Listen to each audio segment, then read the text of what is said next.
আল্লাহর দিকে যে ব্যক্তি এক বিগত পরিমাণ অগ্রসর হয়, হাদিসে কুদসিতে আছে আল্লাহ রাব্বুল আলামিন বলেছেন, আল্লাহ রাব্বুল আলামিনের রহমত তার দিকে এক হাত অগ্রসর হয়। আর যদি কেউ আল্লাহর দিকে হেঁটে হেঁটে অগ্রসর হয় তো আল্লাহর রহমত তার দিকে অত্যন্ত দ্রুততার সাথে দৌড়াতে দৌড়াতে অগ্রসর হয়।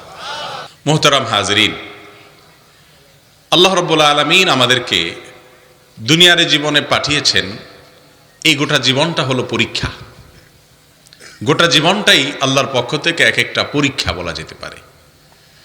কোরআনে হাকিমে সূরা মুলক 29 নম্বর পারার প্রথম সূরা, যে সূরাটা রাতে পড়লে কবরের আযাব মাফ হয়। নিয়মিত যে ব্যক্তি রাতে পড়ে আল্লাহ তাআলা তাকে কবরের আযাব থেকে রক্ষা করেন। এই সূরা মুলকের একেবারে শুরুর দিকে আল্লাহ রাব্বুল আলামিন বলেছেন, আউযু বিল্লাহি মিনাশ শাইতানির রাজীম, তাবারাকাল্লাযী বিয়াদিহিল মুলক ওয়া হুয়া আলা কুল্লি শাইইন কাদির الذي خلق الموت والحياة ليبلوكم أيكم أحسن عملا وهو العزيز الغفور। আল্লাহ রাব্বুল আলামিনের পরিচয় দিতে গিয়ে আল্লাহ তাআলা বলেন, তিনি ওই মহান সত্তা যিনি মানুষকে মরণ এবং জীবন এ দুটি জিনিস দিয়েছেন পরীক্ষা করবার জন্য। আল্লাহ তাআলা সব জানেন, আল্লাহর পরীক্ষার প্রয়োজন নাই।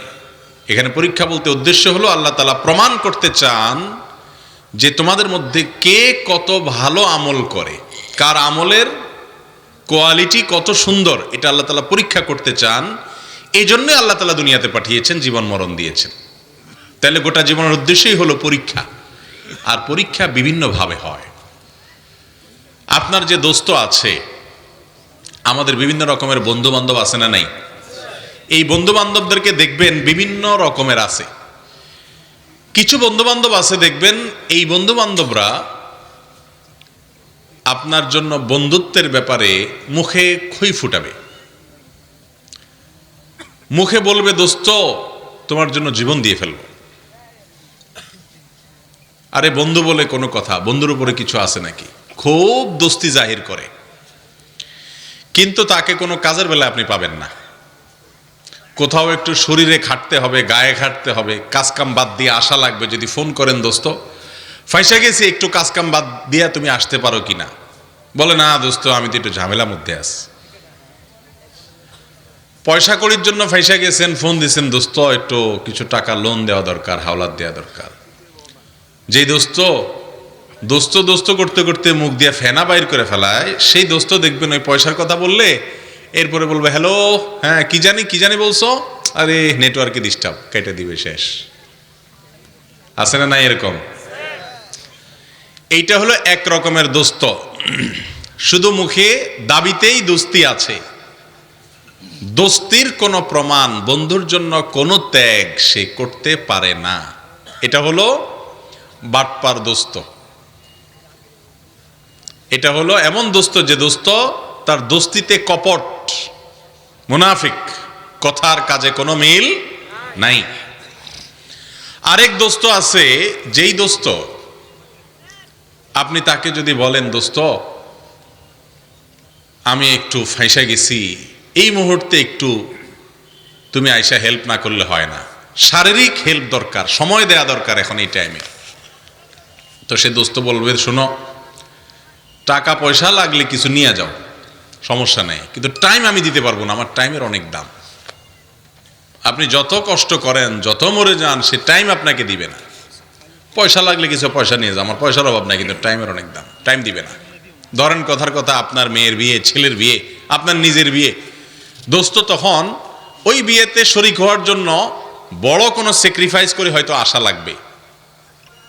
তো বলে যে না দোস্ত সময় নাই, আমার ব্যবসা বাণিজ্য আছে, কাজকাম আছে, এটা আছে সেটা আছে, আসবে না, লাগলে 2-5 হাজার টাকা নিয়ে যাও। আছে না না এরকম দোস্ত?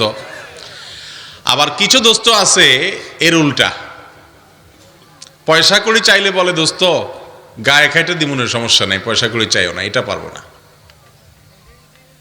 আছে না নাই? আর কিছু দোস্ত আছে সে আপনার জন্য সময় দেয়া লাগলে সময় দিবে, পয়সা দেয়া লাগলে পয়সা দিবে, পারলে জীবনটা দিয়ে দিবে। এরকম কিছু দোস্ত পরিমাণে কম থাকলেও আছে না নাই? আল্লাহ রাব্বুল আলামিন তার বান্দাদেরকে পরীক্ষা করেন। এই গোটা জীবনটা পরীক্ষার জায়গা। কিভাবে পরীক্ষা করেন? এই একই পদ্ধতিতে, যে পদ্ধতি বললাম, দোস্তকে পরীক্ষা করে, একই পদ্ধতিতে আল্লাহ তাআলা পরীক্ষা করে। কিছু লোক বলে আমানতু বিল্লাহি ওয়া মালাইকাতিহি ওয়া কুতুবিহি ওয়া রাসূলিহি ওয়াল ইয়াউমিল আখির, আশহাদু আল্লা ইলাহা ইল্লাল্লাহ ওয়া আশহাদু আন্না মুহাম্মাদার রাসূলুল্লাহ। মুখে বলে আল্লাহর প্রতি ঈমান আনছি, আল্লাহ ছাড়া কোনো সত্যিকারের মাবুদ, ইবাদতের উপযুক্ত কোনো সত্তা নাই, মুহাম্মদ সাল্লাল্লাহু আলাইহি সাল্লাম আল্লাহর পাঠানো দূত, বিশ্বাস করি, মানি। মুখে বলে, স্বীকার করে। কিন্তু আল্লাহ তাআলা বলে, বান্দা, তোমার জন্য 5 ওয়াক্ত নামাজ ফরজ করা হয়েছে, প্রতিদিন 5 ওয়াক্ত সালাত আদায় করতে হবে। রমাদানের সিয়াম ফরজ করা হয়েছে। আবার সম্পদ থাকলে যাকাত ফরজ করা হয়েছে। আরো অনেক কিছু ফরজ করা হয়েছে, সবগুলা করতে হবে। সে নামাজের বেলায়ও নাই, রোজার বেলায়ও নাই, দান সদকা জাকাতের বেলায় তো নাই।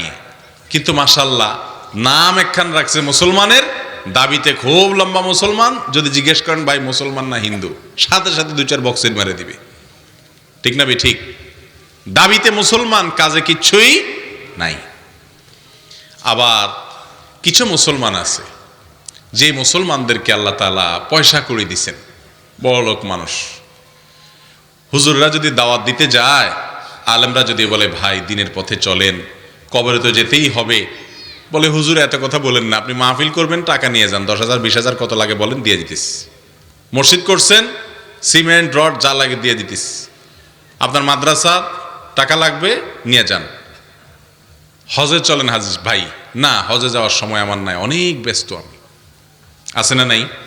নামাজের সময়ও নাই, কিন্তু হুজুররা গেলে 2-5-10,000 টাকা দিয়ে দেয়, হুজুররাও দোয়া করে দেয় মাশাআল্লাহ হাজী সাহেবের জন্য। আছে না নাই? আল্লাহর এরকম কিছু বান্দা আছে যারা গায়ে খাটতে রাজি না, পয়সা দিতে রাজি আছে। এরাও কখনো আল্লাহর খাঁটি বান্দা হতে পারে না।